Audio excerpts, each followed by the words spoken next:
Eu sou humano e, portanto, nada do que é humano me é estranho. Assim falava o poeta e dramaturgo romano Terêncio, e assim falo eu, Flávio Ricardo Vassoler, escritor, professor, youtuber e nômade, fiel como os pássaros migratórios. E hoje, em mais uma resenha de filme aqui no meu canal do YouTube, Flávio Ricardo Vassoler, eu trago para vocês uma discussão sobre um clássico. O Ovo da Serpente, obra-prima do diretor sueco Ingmar Bergman, já esteve uma série de vezes aqui no meu canal do YouTube, filme de 1977.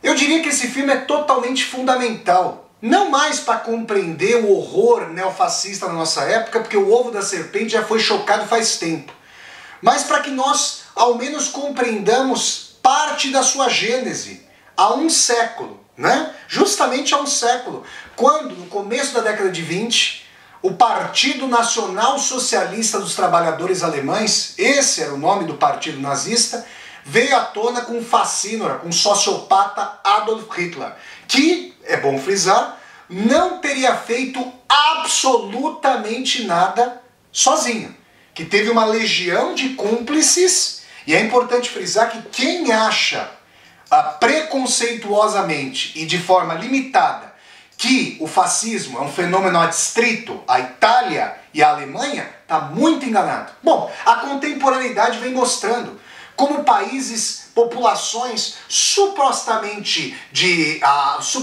inocentes são capazes de eleger com voto popular facínoras, sociopatas. Os Estados Unidos, como nós sabemos, não são o único país a terem eleito ali Donald Trump, não é verdade? Outros países, por exemplo, Macondo, esse país que todas e todos nós conhecemos no coração da América Latina, né, para não falar o nome dele efetivo, que dá dor no coração de todas e todos nós que temos aí ideais mais progressistas para a sociedade, para a história, as sociedades foram capazes de eleger pessoas apologistas da tortura, apologistas do horror homofóbico, do horror misógino, do horror racista.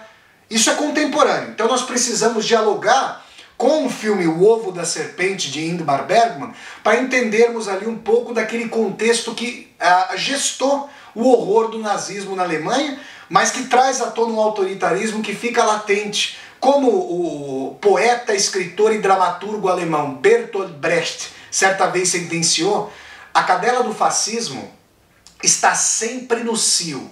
Então vamos falar sobre esse filme de 77 de Ingmar Bergman. Em primeiro lugar, é importante dizer que, salvo engano, Bergman teria saído da Suécia para fazer esse filme, que ele tinha tido, salvo engano, alguns problemas com o fisco, com a Receita Federal Sueca lá, e foi fazer esse filme fora justamente da Svensk Filmindustri, da indústria cinematográfica sueca, né? Os filmes do Bergman tradicionalmente sem cores e tudo mais, com uma gramática mais silenciosa.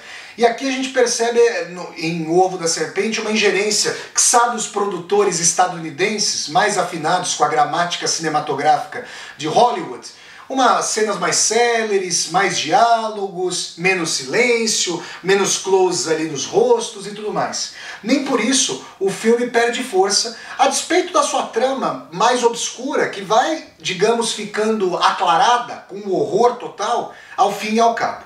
Então vamos lá. Nós temos ali a personagem de Abel Rosenberg, que é um judeu naquela Berlim do início da década de 20, em meio à República de Weimar, com uma crise econômica lancinante que só faria se aprofundar no fim da década de 20, com a quebra da Bolsa de Nova York, mais especificamente em 1929. É importante dizer que se menciona ali no filme que era possível comprar, ou era impossível para a maior parte da população, comprar um pãozinho com cerca de 4 milhões de marcos alemães. Vocês conseguem imaginar um negócio desse? Eu sempre me lembro de uma foto de um livro de história que eu tive no ensino médio, em que uma pessoa levava dinheiro num carrinho de mão para comprar pão na padaria. Vocês conseguem imaginar algo assim? Uma coisa assim inimaginável. Só que a inflação corroía completamente o poder de compra. E nem preciso dizer que sempre os mais afetados e as mais afetadas são os mais pobres, os desempregados.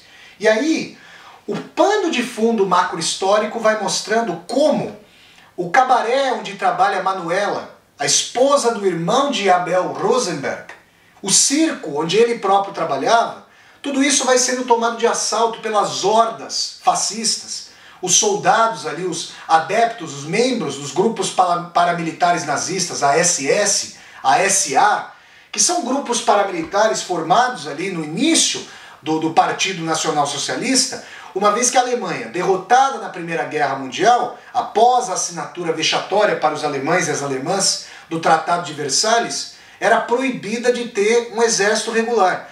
Então, esses grupos paramilitares faziam às vezes das tropas dos partidos que se engalfinhavam nas ruas. Vale frisar que de um lado a gente tinha a força do Partido Comunista, na vaga da Revolução Russa que rompeu em outubro de 1917, ali capitaneada pelos bolcheviques que venceram a Guerra Civil na União Soviética e tomaram o poder, e se mantiveram no poder, e o Partido Nazista que se colocava ali como um pitbull do capitalismo, como um partido rancorosa e odiosamente contrário aos ideais emancipatórios.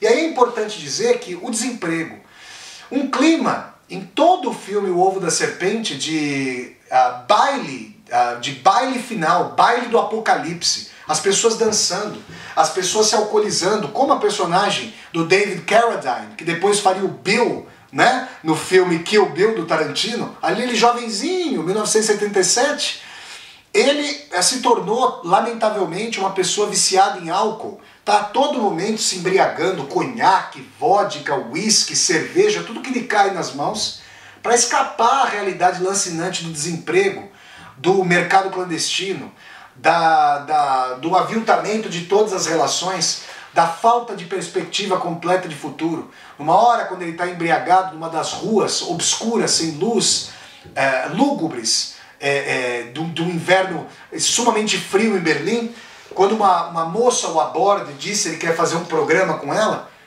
e ele fala para a moça, alcoolizado, vá para o inferno, não quero você aqui, vá para o inferno. Aí ela me diz, e você acha que nós estamos aonde? No próprio inferno. E é aí que a gente vai percebendo, quando a trama tem início, o que está por detrás desse movimento de caos, de desordem da República de Weimar, que depois, com o sumo demagogo, o fascínora, o sociopata Adolf Hitler, depois vai ser transfigurado pelas promessas de ordem, Ordnung, pelas promessas de emprego, de estabelecimento dos valores, com a dimensão de que era preciso ordenar a sociedade e encontrar os responsáveis, os inimigos por todo aquele caos. Nós sabemos que o inimigo público número 1 eleito pelos nazistas foram os judeus. E aí nós temos ali a dimensão de um experimento médico fascista, horroroso, que vai percorrer as antecâmaras do filme, sobre o qual já vou falar. Abel Rosenberg, no início do filme, ao abrir a porta de uma pensão em que morava, depara com o seu irmão tendo cometido suicídio. Uma cena lancinante. O revólver ainda dentro da boca do rapaz, com sangue alvejando toda a parede, e ele fica desesperado, mas é um desespero que já não contrasta com o caos, a angústia geral. E aí, a trama vai mostrando que a esposa do irmão do Abel, a Manuela, que é a personagem interpretada, eu diria mais, eternizada pela Liv Ullmann, ela vai tomando contato e contato com o Abel e conta dele, como se mal tivesse sentido a ausência do marido e como se o Abel tivesse tomado o lugar do marido. Vejam o nome sintomático da personagem ali do filme O Ovo da Serpente, Abel. Abel, como vocês podem se lembrar, segundo o Velho Testamento, segundo o livro da Gênesis, o primeiro livro do Velho Testamento, da Bíblia judaico-cristã, foi a primeira pessoa a ser morta pelo seu irmão Caim. Abel e Caim eram filhos de Adão e Eva, segundo o livro da Gênesis. Agora esse Abel, ele não vai ser incauto como o Abel bíblico. Ele, na verdade, vai ser um exímio sobrevivente, vai lograr sobreviver em várias medidas, em vários momentos, contra suas próprias possibilidades, sendo judeu numa Alemanha que vociferava cada vez mais o horror de seu antissemitismo instrumentalizado pelos nazistas. Então esse Abel ele vai fazer todos os trambiques possíveis para sobreviver. Inclusive, num determinado momento, se envolver com a esposa, com a viúva de seu irmão. Agora, quando todos os papéis estão embaralhados, quando as relações estão alquebradas, quando o contexto social é de pauperização, de venda de si a qualquer custo, a Manuela, tragicamente, acaba fazendo programas com um senhor alemão estranho, que aparece ali em momentos inusitados ao longo do filme, e cuja identidade nós só vamos conhecer efetivamente ao fim e ao cabo. Eu vou contar aqui para vocês. O Abel tenta enxotá-lo, escorraçá-lo, mas esse senhor paga pela sua presença, tanto a Manuela, quanto, nós saberemos depois, ao irmão que se suicidou, do Abel. E aí, esses cabarés do Apocalipse, esses shows ali com figuras proscritas, mulheres desnudas, homens farsescos, palhaços, clowns, eles são invadidos muitas vezes pelas tropas, justamente paramilitares nazistas, que põem fogo nos lugares, que quebram as vidraças, que dizem que a tudo está faltando uma ordem efetiva. Acontece que o Abel, na sua sanha de sobrevivência, acaba indo trabalhar numa suposta biblioteca, num suposto arquivo. E esse arquivo guarda as piores realizações de prenúncio do nazismo.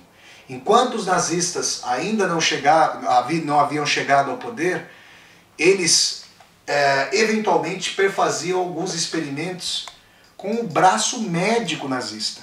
A eugenia antecede o nazismo. O odioso racismo do século XIX, no bojo ali dos movimentos neocolonialistas, dizendo de forma racista, completamente pseudocientífica, que as civilizações europeias eram superiores às demais. Isso é um horror completo que nós sabemos que vai dar em câmaras de gás.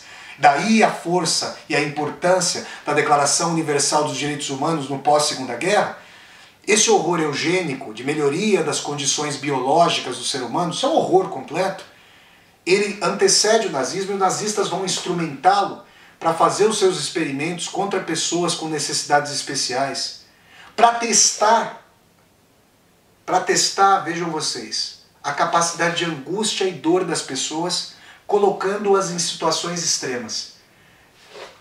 Abel Rosenberg, um judeu que está no ninho mesmo da serpente, começa a ler os arquivos e começa a perceber que ele está arquivando não simplesmente fichas de livros que não serão lidos, mas justamente ele está arquivando esse legado de sangue, de ódio, de intolerância radical, de morticínio, de protogenocídio nos arquivos.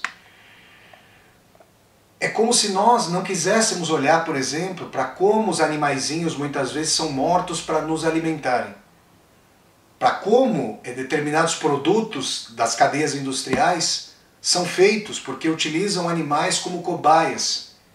Aqui, os nazistas, liberando todo o potencial como ato destrutivo do ser humano, colocam uma mãe que, ao ficar presa no quarto com um bebê que chora durante 40 horas, no ápice do desespero, chega a esganá-lo.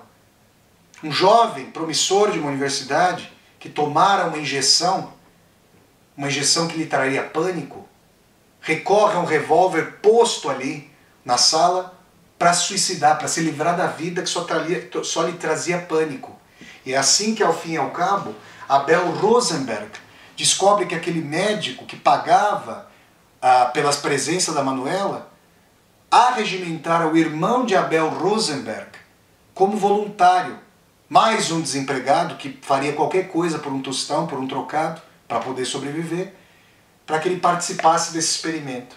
Como o suicídio não era permitido para esses nazistas odiosos, para esses proto-nazistas no poder, que antecederam Adolf Hitler no poder em 10 anos, para que esses proto-nazistas permitissem que a pessoa em agonia se matasse, tivesse, digamos, a redenção da morte. Muitos, aliás, sobreviventes dos campos de concentração nazistas relataram em suas memórias sofridas e sôfregas que em Auschwitz ou em Dachau a morte era redentora. A morte era uma figuração de Deus dada ao caráter excruciante da vida. Então é importante dizer que nessa característica as pessoas acabavam se matando depois, não conseguindo sair da agonia. Quando Abel Rosenberg se dá conta disso, ele descobre que a polícia o acusara de alguns assassinatos que estavam acontecendo com o horror do antissemitismo. Mas na cena final, ao conversar com esse odioso médico proto-nazista, eu digo proto-nazista porque ele ainda não estava no poder. Quando o nazismo odiento chegasse ao poder uma década depois, essas energias destrutivas, essa sanha odiosa do pior que já houve, e esperamos que não possa mais haver na humanidade, a despeito do neofascismo eleito em vários países pelo voto popular, ele diz que chegou como uma vanguarda. Que as descobertas odientas, amorais, não são nem imorais, amorais, seriam aproveitadas pela medicina futura. Que ainda não era tempo de o nazismo chegar ao poder, que Hitler não era um bom estrategista, tentaria tomar o poder e poderia ser desbaratado. Como nós sabemos, em 1923, Hitler tenta dar um golpe, é preso. Na prisão ele vai escrever a sua autobiografia política, Mein Kampf, Minha Luta.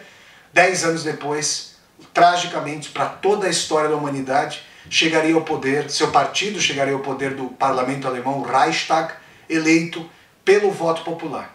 É nessa medida que Ingmar Bergman vai mostrando que os componentes de insatisfação econômica, de caos, de oportunismo, de arregimentação dessa violência difusa por demagogos, partidos organizados contra inimigos eleitos, que essa dimensão de um baile no apocalipse, daquele que dança à beira do abismo, essa dimensão pode ser aproveitada por demagogos, oportunistas, para justamente chocarem ao fim e ao cabo o ovo da serpente. Como nós vimos no Brasil uma série de arbitrariedades, uma caravana política sendo alvejada no sul do país por balas, alvejada por tiros. Como nós podemos entender essa prática de violência política que não era comum desde a redemocratização do Brasil no pós-ditadura civil-militar, senão como um dos aspectos do ovo da serpente já tendo sido chocado. Agora no Brasil, nós estamos aqui, essa resenha vem à tona em julho de 2021, nós estamos há pouco mais de um ano e meio, há pouco menos, na verdade, de um ano e meio da próxima eleição presidencial de 2022, e as pessoas que fazem análises políticas minimamente embasadas sabem que há um risco. Espero que, se você estiver assistindo a essa resenha depois da eleição presidencial de 2022, eu espero que nós não estejamos sob um país clamorosamente ditatorial, porque as instituições democráticas brasileiras foram sendo minadas por dentro, com insubordinações, com exorbitações de funções legais por parte de agentes públicos, com a instrumentalização de órgãos do Estado, não para o Estado, mas para determinado governo. E assim, O Ovo da Serpente é um filme admoestação. É um filme que nos mostra que a cadela do fascismo, se a cadela do fascismo está sempre no cio, como quer Bertolt Brecht, é importante que nós ouçamos seus ganidos, seus latidos, que nós percebamos que os potenciais de destruição, de frustração e ressentimento, que são afetos inequívocos de um capitalismo que vai gerando desigualdades abissais, que essa dimensão hedionda pode, insuflada pelo medo, quando esse medo se transforma num ariete contra inimigos eleitos e eleitas, pode instrumentalizar politicamente como força de Estado as piores tendências, os piores afetos, os piores ódios da humanidade politicamente organizados. É assim que Abel Rosenberg, ao fim e ao cabo, vai sobreviver. Inusitadamente, porque milhões e milhões de seus patrícios pereceriam nos horrores dos campos de concentração. O médico, esse médico odioso dos experimentos, naquele momento vai tomar estricnina, porque a ordem ainda não lhe era favorável. 10 anos depois, não dariam às vítimas dos campos de concentração o benefício do suicídio.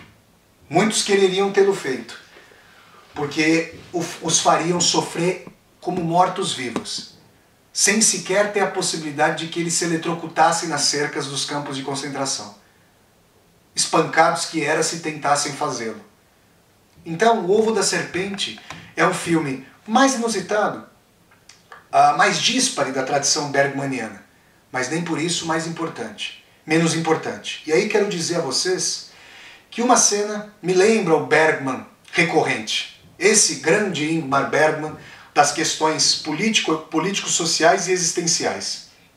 Quando a Manuela vai dizer que não pôde, vai se confessar a um padre e vai dizer que não pôde evitar o horror do suicídio do marido, o padre, alheio, indiferente, sem conseguir trazer a benevolência de Deus no seu silêncio para um mundo que se contrasta completamente do céu, na verdade o padre, ao invés de absolvê-la, ao invés de fazê-la orar, o padre, de rezar, o padre pede perdão a Manuela por sua indiferença, por seu alinhamento, por sua falta de empatia cristã. É assim que em várias dimensões a bondade foi exilada, Deus permanece em silêncio, como na obra de Bergman, e a serpente do mal, mais uma metáfora que vem lá do Gênesis, a serpente da queda, começa a picar os filhos e filhas, a balbúrdia daquele momento histórico, para tentar gerar uma ordem contra necessariamente os inimigos eleitos. Essa foi, pessoal, a resenha do filme O Ovo da Serpente, do grande cineasta sueco Ingmar Bergman. Se vocês gostaram de mais essa resenha de filme aqui do meu canal do YouTube, deem um like no vídeo, curtam o vídeo, disseminem esse vídeo pelas redes sociais, para que nós possamos chegar cada vez mais e mais pessoas. Se você está chegando ao meu canal pela primeira vez, seja muito bem-vindo e bem-vindo. Eu peço que você se inscreva aqui no canal, toque a sinetinha para poder receber as notificações e deixe aqui embaixo desse vídeo o seu comentário para que nós possamos conversar.